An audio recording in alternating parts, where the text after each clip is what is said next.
copyright infringement or censorship.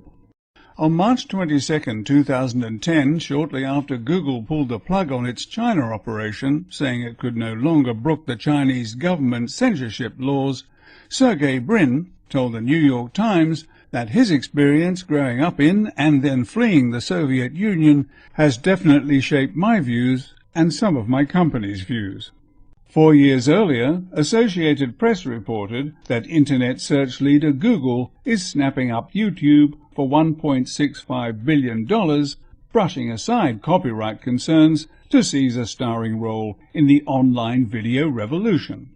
But it appears that the issues of censorship and copyright concerns have still not been sorted out, and it is perfectly obvious, except to those with 20/20 tunnel vision, that a spurious accusation of copyright infringement can be used to censor a video that is not liked in certain circles.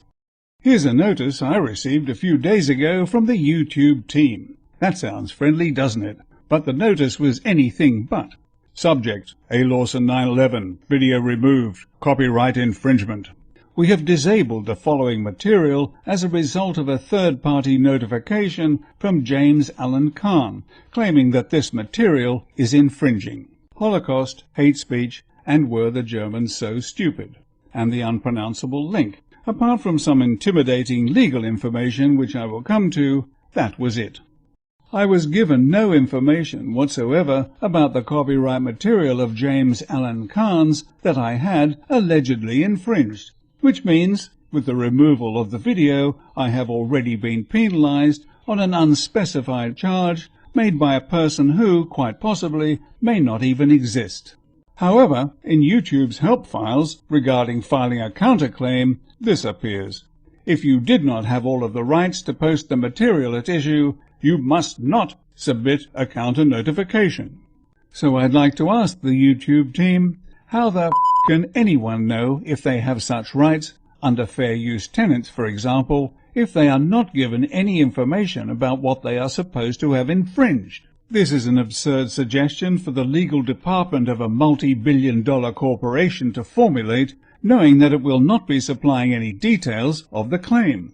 One would probably need to have gone to Harvard Law School in order to successfully comply with all of the conditions to be met, but here is another ludicrous one. An international counter-notification must include the following specific elements. Item 2. Your full name, address, telephone number, email address, and the username of your YouTube account. So the accused, not even knowing the particulars of the accusation, must supply all that, while the accuser can get away with revealing only his name, which may be a pseudonym. Come on, YouTube, that really does sound as though it might have been formulated using some arcane legal document found in the wastebasket of a Soviet Union prosecutor's office. It is understood that you must comply with the legal obligations you cite. When we're notified that a particular video uploaded to our site infringes another's copyright, we remove the material as the law requires. But you are also morally bound to do all you can to assess whether such a claim has merit, and the title of my video should have been a signal to anyone with even a smattering of legal training that there was a distinct possibility that the spurious copyright claim might be made in order to suppress it. So here are some questions. Did my accuser have to supply his full name, address, telephone number, email address, and the username of his YouTube account before you took the action you did? If so, why was I not given this information? Did anyone make a phone call to check that the person really existed?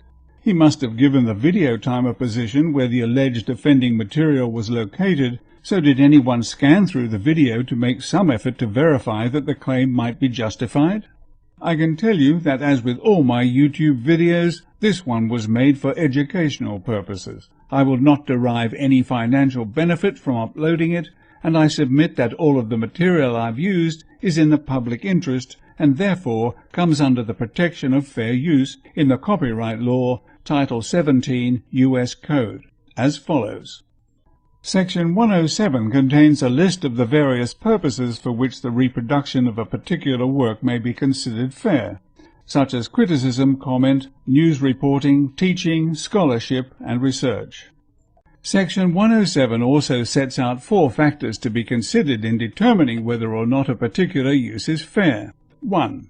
The purpose and character of the use, including whether such use is of commercial nature or is for non-profit educational purposes. 2. The nature of the copyrighted work.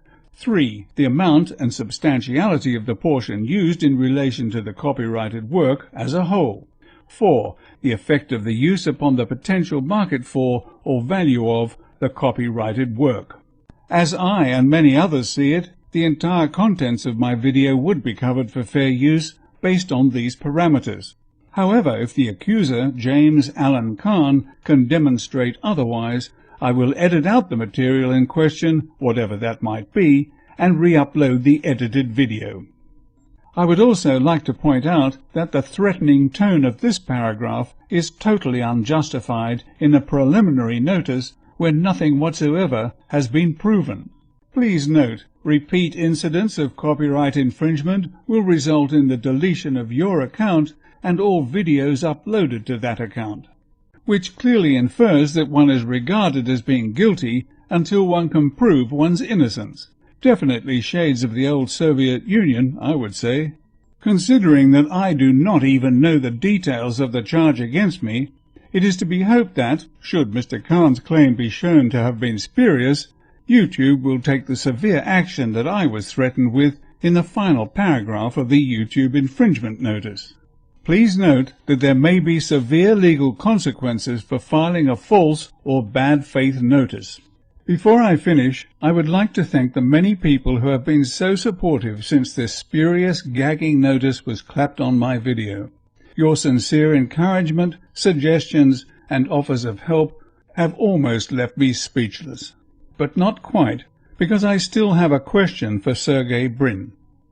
Are you going to do something about the fact that YouTube's extremely biased copyright infringement procedures may be used by some unscrupulous people to censor material that they disagree with?